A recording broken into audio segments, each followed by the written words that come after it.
बुआ सास आ गई थी। तीनों की प्लानिंग थी कि भैया के घर चलेंगे और तीनों एक साथ एंजॉय करेंगे। पहले ज़माने में 5-6 भाई बहन हुआ करते थे। आज के ज़माने में 2 बच्चे, और अगर पहला बेटा हो जाए तो एक ही बच्चा शेर से अच्छा। तो आजकल वो नहीं है। पहले ज़माने में 5, 6, 7, 8 बच्चे हुआ करते थे, और किसी किसी के तो 9-10 इसलिए होते थे क्योंकि पहले मेडिकल साइंस ने इतनी तरक्की नहीं की थी। आजकल तो ज़रा सा कुछ होता है तुरंत डॉक्टर के यहाँ पहुँच जाते हैं। अब बुआ सास आ गई थी मायके में, और तीनों की तीनों एक बेड पर बैठती और बातें ही बातें जो भी उसके सामने लाया जाता, एक तो उनमें नखरे से कहती, ये क्या बनाया, चाय ऐसी बनती है, तुम भूल गए हो कि मैं शुगर की पेशेंट हूँ, मैं मीठी चाय नहीं पीती, दोबारा बना कर लाओ।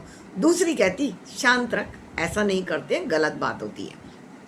और तीसरी कहती, क्यों, इसमें गलती क्या है, खाना भी अपने मायके में आके पसंद से ना खाया तो क्या करेंगे। और तीसरी इस तरह से बोल जाती है, और भाई कहता, जो चाहिए वो बनाओ, बहनें आई हैं, दिल खोल कर बनाओ। तीनों के तीनों, चारों के चारों हंसते मुस्कुराते, लेकिन बहुएं जैसे ही दोनों एक साथ रसोई में होती कहती, ये क्या आ गई हैं, ये बुढ़िया कितने दिन के लिए आई हैं, इनकी छुट्टियां तो 12 महीने ही चलती हैं, इनके बच्चे तो पढ़ लिख कर अपने काम पर हैं, इनकी बहुओं के तो मौज आ गए और भेज दिया इन्होंने हमारे सिर के ऊपर, इनकी बहुएं तो छुट्टियों में आराम करेंगी और हम गर्मी में रसोई में लगे रहें। तो जब खाना आया तो खाने के अंदर एक के अंदर तेज नमक मिर्च था, दूसरी कम खाती थी, तीसरी ने कहा ये क्या है, और थाली फेंक दी थी एक तरफ, भैया इसको मैं नहीं खाऊंगी। और थाली जैसे फेंकी थी, बहू के माथे में तोरी चढ़ गई थी कि ये तो मेरे से अब बर्दाश्त नहीं होगी। मैं पता नहीं क्यों इस बुढ़िया को बर्दाश्त कर रही हूँ, पर वो चुप होकर रह गई थी। उसे पता था, उसे बार बार छोटे वाली समझा रही थी, ये कुछ ही दिनों की मेहमान होती हैं, घर तो इनका भी है। बड़ी ने कहा, मैं अच्छी तरह से जानती हूँ इनको पहले से ही, इनको तीनों को कुछ नहीं कहना है क्योंकि माँ इन्हीं के फेवर में है और भाई की लाडली हैं। भाई और भाभी बड़े प्यार से इनको रखते हैं, इनको आप लोग कुछ भी नहीं कहोगी। अगर आपको इनको आराम से रखना है तो एक की फीकी चाय तो दूसरे की में आधी चम्मच चीनी पड़ेगी।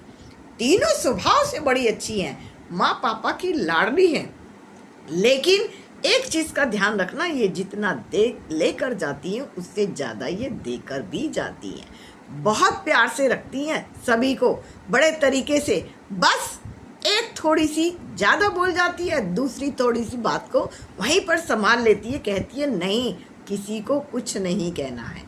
स्वभाव इनके परिवारों के अनुसार है, लेकिन जितनी शक्ल से सुंदर हैं उतनी ही समझदार भी हैं। बस मायके में आई है ना, माँ बाप का थोड़ा सा लाड़ प्यार चाहती हैं और शायद अपने घरों में भी बताना चाहती हैं कि देखो हमारा सम्मान कितना होता है। फिर शाम को जैसे ही बहू ने सोचा था अब कुछ रसोई में खाने के लिए घुसेंगे, तो उनमें से एक ने कहा था, इधर आओ दोनों, तुम्हें क्या लगता है हम तुम्हें परेशान करने आए हैं? बिल्कुल नहीं, शाम को खाना नहीं बनेगा, आज का खाना बड़ी की तरफ से। और बड़ी चूँकि दूसरे दिन ही चली जाती थी तो बड़ी ने कहा, फरमाइशें रखी अपनी। तो बहुओं ने कहा, नहीं बुआ जी, ऐसा नहीं हो सकता, आप जो मंगाओगी वो नहीं, जो तुम खाओगे, सबकी अपनी चॉइस होती है। और कहकर बुआ ने उनसे ऑर्डर ले लिया था। बच्चों को किसी को पिज़्ज़ा खाना था, किसी को बर्गर खाना था, किसी को चाउमीन खानी थी, ऑर्डर कर दिया था और सब ने एक साथ एक हॉल के अंदर कमरे में, जो बड़ा कमरा था उसके अंदर बैठकर सब ने एंजॉय किया था। खाना इतना मंगा दिया था कि वो बच भी गया था कि सुबह नाश्ते में भी काम आ सकता था। बहुएं अब धीरे धीरे बुआ सास को समझ रही थी, मस्ती मारती थी बुआ सास, तीनों खुश रहती थी, एक ही बेड पर बैठी रहती थी। और मम्मा और पापा और भाई और भाभी तो फूले नहीं समा रहे थे। और एक काम, शाम को सारे एक साथ मार्केट चलेंगे, भाभी भी, मम्मी भी और दोनों बहुएं भी, तीनों बहुएं भी चलेंगी, दोनों तीनों बहुएं भी चलेंगी और बच्चे भी साथ में चलेंगे। क्यों बुआ जी, इतनी गर्मी में कहाँ जाना है? कुछ नहीं, मैंने गाड़ी बुक करा दी है, कैब आ जाएगी और एक साथ सारे लोग चलेंगे। 2 कैब बुक कराई हैं और उस हॉल में जाना, उस मॉल में जाना है हमें। और बहुएं तो खुश हो गई थी।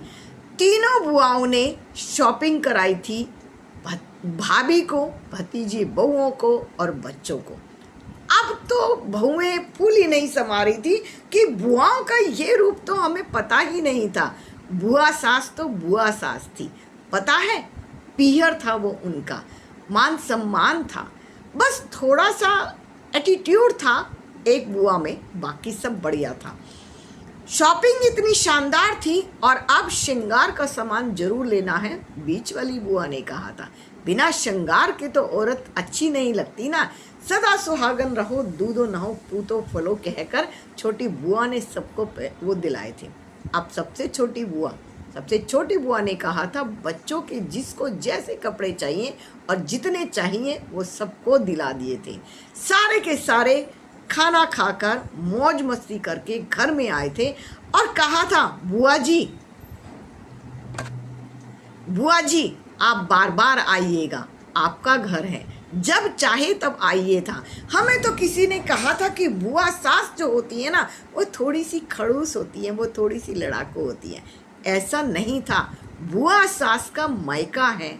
बुआ सास अपने भाई भाभी को, माँ बाप को और अपने भाई भतीजे और उनकी बहुओं को आज भी बहुत ज़्यादा प्यार करती हैं, बहुत ज़्यादा।